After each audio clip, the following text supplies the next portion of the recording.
tôt cette semaine, les États-Unis ont annoncé qu'ils rouvraient leur mission diplomatique en Somalie pour la première fois en près de 3 décennies. Pendant des années, Washington a dirigé sa mission somalienne depuis Nairobi, la capitale du Kenya.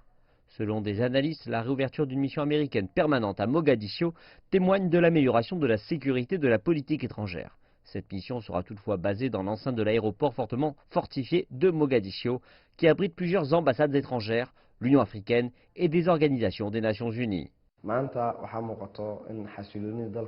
Aujourd'hui, nous assistons à un retour de la paix et de la stabilité au pays, ce qui est un facteur qui a contribué à la restauration des relations diplomatiques et la réouverture d'une ambassade par des puissances étrangères.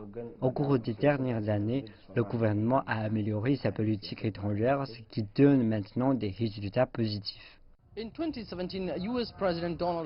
En 2017, le président des États-Unis, Donald Trump, a imposé une interdiction de voyager à plusieurs pays, dont la Somalie. Une interdiction qui a touché des centaines de familles bloquées dans des camps de réfugiés situés dans les pays voisins.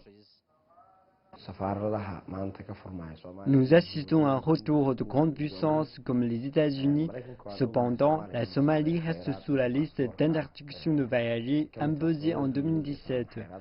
Nous espérons que la réouverture d'une ambassade américaine permanente, la délivrance de visas et la vérification des antécédents seront faits ici et que la Somalie ne sera plus ciblée d'une interdiction de voyager. Plusieurs pays, dont la Chine, ont rouvert leurs ambassades en Somalie, un vote de confiance en la stabilité du pays. La Russie a elle aussi envoyé son ambassadeur en Somalie pour la première fois en 3 décennies, de même que la Grande-Bretagne, l'Allemagne et la France. La Somalie espère tirer parti de l'amélioration des relations diplomatiques pour raviver son image mondiale.